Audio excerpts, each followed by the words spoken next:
And on this Monday, February 10th, 2025 edition of Newsmakers, President Trump says Palestinians would not be welcomed back to the Gaza Strip if the U.S. took over the region.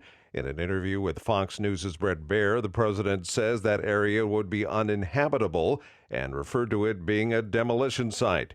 He's proposed resettling the group into Jordan, Egypt, and other Arab nations, but they have rejected the idea, saying that plan would be a violation of international law. Trump's latest words were released a day before he is set to host Jordan's King Abdullah II at the White House on Tuesday. In addition to concerns about jeopardizing the long-held goals of many of a two-state solution to the Israel-Palestinian conflict, Egypt and Jordan have privately raised security concerns about welcoming large numbers of additional refugees into their countries, even temporarily. The Pope's lead on migration and aid is concerned about President Trump's USAID cuts and his crackdown on illegal immigrants.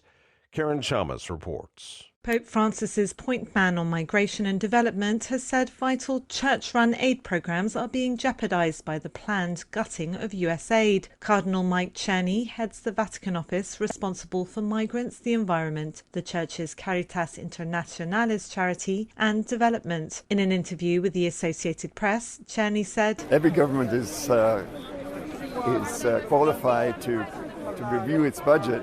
In the case of foreign aid, it would be good to have some warning because it takes time to find other sources of funding or to find other ways of meeting the problems." Czerny also said people are being terrorized by the U.S. crackdown on migrants and has urged the Trump administration to remember Christian principles about caring for others. I'm Karen Chamas.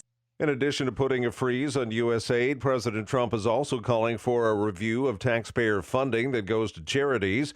His backers want that to start with those on the southern border, which help illegal immigrants after they're processed and released by the Border Patrol. These are not grassroots-funded charities. Their bread and butter is taxpayer-funded contracts that were awarded by the Biden administration to resettle illegal immigrants.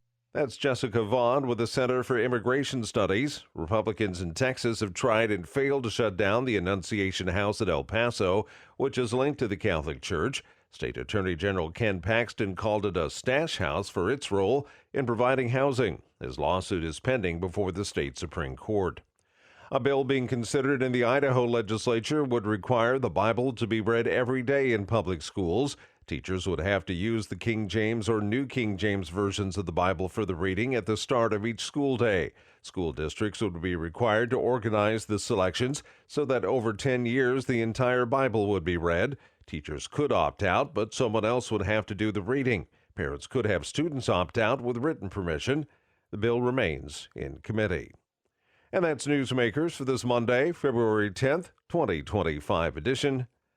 I'm Keith Black.